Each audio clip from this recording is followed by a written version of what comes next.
So hello everyone, how are you all? I hope you people are doing well. So guys, welcome back to my vlog, and I know I'm making this vlog after a very long time because I was busy in my own course, duty, घर, खाना, ये सारी चीजों में बहुत busy थी.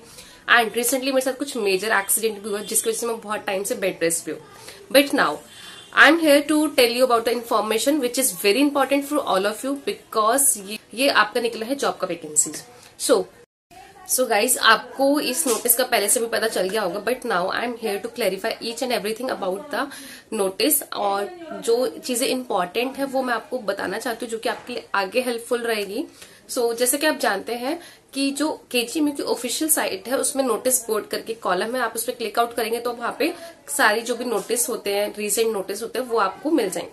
तो उसमें आपको मिलेगा कि list of various non teaching post, ठीक है. देन ब्रैकेट में लिखा होगा coming soon.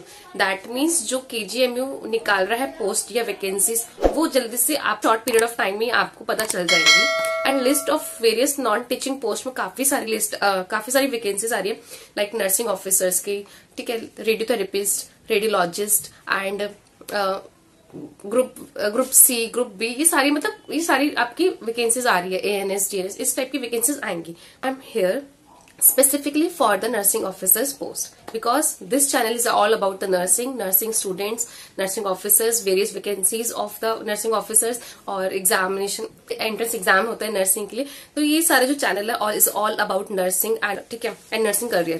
Now I am working at the KGMC. Okay, अभी मैं KGMC में ही वर्क कर रही हूँ at the post of nursing officer because last year ही मैंने ग्रेजुएशन कंप्लीट किया और उसी साल में मुझे जॉब मिल गई और मैं नर्सिंग ऑफिसर का पोस्ट पे हूँ केजीएमयू में, ठीक है. नाउ अब इस जो हॉस्पिटल है इसमें काफी टाइम बाद पोस्ट आ रही है, तो आप लोगों को इस हॉस्पिटल के बारे में ज्यादा चीजें नहीं पता होंगी कि इस हॉस्पिटल में आपकी इस पोस्ट के लिए क्या रिक्वायरमेंट मांगी है. मैं आपको वही चीजें बताने वाली हूँ. फर्स्ट ऑफ ऑल गाइज, आपको पता होना चाहिए कि जो केजीएमयू मतलब किंग जॉर्ज मेडिकल यूनिवर्सिटी है, ये स्टेट गवर्नमेंट का हॉस्पिटल है, but it is autonomous. Rules होते हैं वो एसजीपीजीआई लखनऊ के जो होते हैं सेंट्रल चलते हैं. जो रूल्स वहां पे चलते हैं वही रूल्स सेम यहाँ पे चल रहे हैं. और जो एसजीपीजीआई लखनऊ है वो सेंट्रल के रूल्स को फॉलो करता है. दैट इज सेम जो कि सेम केजीएमयू लखनऊ भी फॉलो कर रहा है, ठीक है. बट जो केजीएमयू लखनऊ है वो स्टेट का हॉस्पिटल है, but it is autonomous. Autonomous का मतलब ये होता है कि this institute has their own rules and rights. वो अपने रूल्स और राइट्स के अकॉर्डिंग ही चलता है, ना कि किसी स्टेट गवर्नमेंट की जो रूल्स चल रहे हैं बाकी हॉस्पिटल में उनके अकॉर्डिंग चल रहा है, ठीक है. क्लियर ना. तो आपको ये चीज पहले पता होनी चाहिए कि स्टेट गवर्नमेंट का हॉस्पिटल है, ऑटोनॉमस है, बट स्टेट गवर्नमेंट का हॉस्पिटल होने के बाद भी they provide a good salary, ठीक है. ये सैलरी आपके बाकी इंस्टीट्यूट के अकॉर्डिंग ही प्रोवाइड कर रहे हैं. जैसे मैंने बोला वो एसजीपीजीआई लखनऊ के अकॉर्डिंग उनके रूल्स रेगुलेशंस चल रहे हैं, तो उनका सैलरी का जो क्राइटेरिया है वो भी उनके अकॉर्डिंग ही है. और जो नर्सिंग ऑफिसर्स का पे लेवल है वो ग्रेड 7 का है, ठीक है. जो पे स्केल होता है वो ग्रेड 7 का है, तो उसके अकॉर्डिंग आपका सैलरी बनता है नर्सिंग ऑफिसर्स का, कि अलाउंसेस भी ऐड होते हैं. उसके बाद एक अच्छा सैलरी बनता है और बहुत डिसेंट सैलरी बनता है.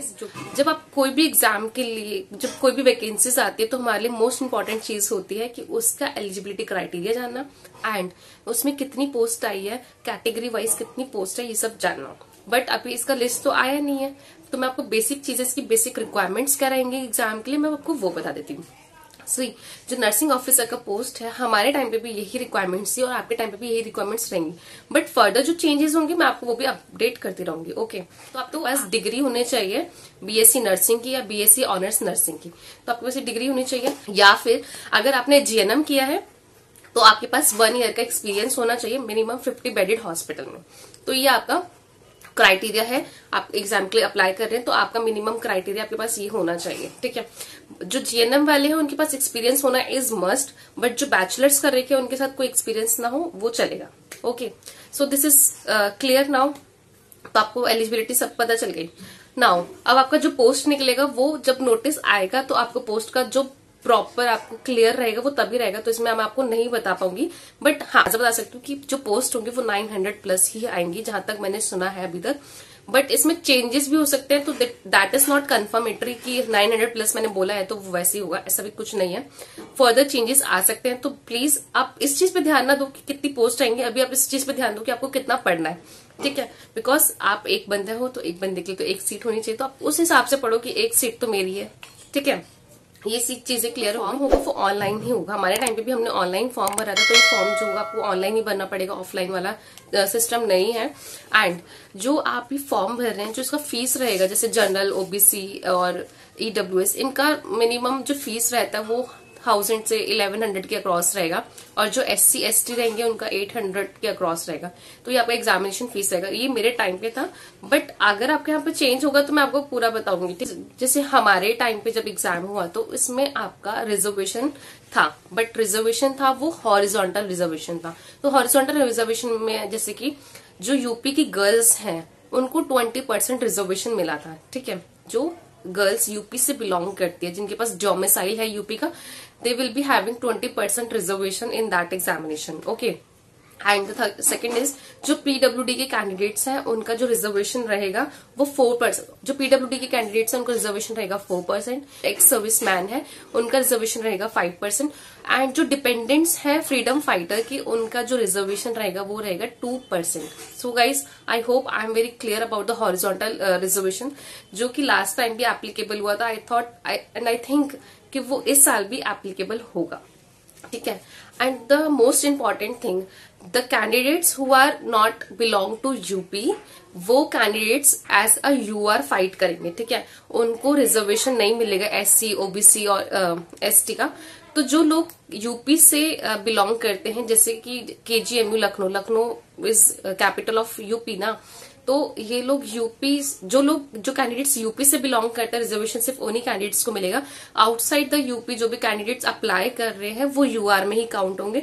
तो ये चीज का आप बहुत क्लियर रहना, क्योंकि जब हमारे टाइम पे एग्जाम हुआ था ये चीज बहुत अनक्लियर थी लोगों को, और इस वजह से ही काफी लोगों का सिलेक्शन रुक भी गया था, क्योंकि उनका रैंक अच्छा था। बट यूआर में 510, 520 तक ही सिलेक्शन हुआ था, बट उनका रैंक अगर 600 तक आ रहा है तो वो उनका रैंक अच्छा है, बट उनको रिजर्वेशन नहीं मिल पाया है अगर वो कैटेगरी से भी है आउटसाइड।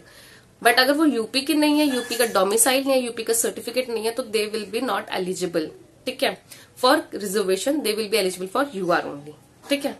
तो ये चीज आपको क्लियर होनी चाहिए कि अगर आप यूपी से बिलोंग करते हो, you should have your domicile of UP and you should have your reservation if you claim for the reservation seat, ठीक है। तो ये चीज आपके पास होनी बहुत इंपॉर्टेंट है, तभी आपका आगे सिलेक्शन के प्रोसीजर के लिए चीजें क्लियर रहेंगी और आप परेशान नहीं। जो एग्जाम होता है KGMU लखनऊ का, मैंने लास्ट टाइम जब मेरा एग्जाम हुआ था उस टाइम की वीडियो डाल रखी है कि किस टाइप के क्वेश्चंस आए थे।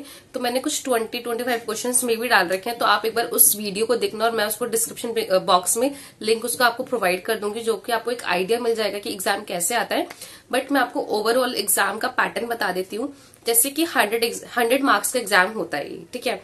100 marks is further divide into 60 and 40, ठीक है। 60 is for nursing and 40 is for non nursing. तो 60 मार्क्स का आपका नर्सिंग हो गया, और जो 40 मार्क्स होंगे it is further divide into 10, 10, 10, 10। 10 is for maths reasoning, 10 for English, 10 for Hindi and 10 for GK। तो ये आपके 4 पार्ट्स हो गए। एंड उस टाइम पे भी ये था कि 1 question carry 1 marks and there is a negative marking also. Please keep it in mind कि नेगेटिव मार्किंग है आपकी। और लास्ट टाइम भी 1/3 थी, तो इस टाइम भी शायद मे बी 1/3 होगी, और उन्होंने 1/4 कर दी हो, तो आई डोंट नो। जब नोटिस आएगा ये चीज आपको क्लैरिफाई तब होगी, तब भी मैं आपको वीडियो बनाऊंगी। बट एक आपको मोटा मोटा आइडिया होना चाहिए कि लास्ट टाइम ऐसे होगा, तो मे बी सेम चीजें रहेंगी, ठीक है। तो आपको इससे थोड़ा आइडिया मिल गया होगा कि आपको क्या करना है, कैसे प्रिपेयर करना है। और मैं आपको जल्द ही बुक्स भी बताऊंगी कि आपको कौन सी बुक से प्रिपेयर करना चाहिए, ठीक है। तो मैं आपको ये सारी चीजें बताऊंगी। अभी मुझे आपको मेन चीजें बतानी थी जो भी किसी एग्जाम के लिए आपको पता होनी चाहिए।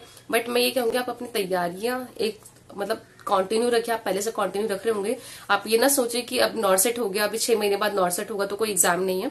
अभी RRB भी है, KGMU का आपको पता चल गया। KGMU बहुत जल्दी कंडक्ट करा लेगा। हमारे टाइम पे तो बहुत जल्दी चीजें हो गई थी, उससे पहले बहुत डिले हुआ था। But still you have a good time कि आप अपने आपको प्रिपेयर करें अच्छे। और KGMU is a good hospital, मैं वहीं वर्क कर रही हूँ तो मुझे चीजें पता है।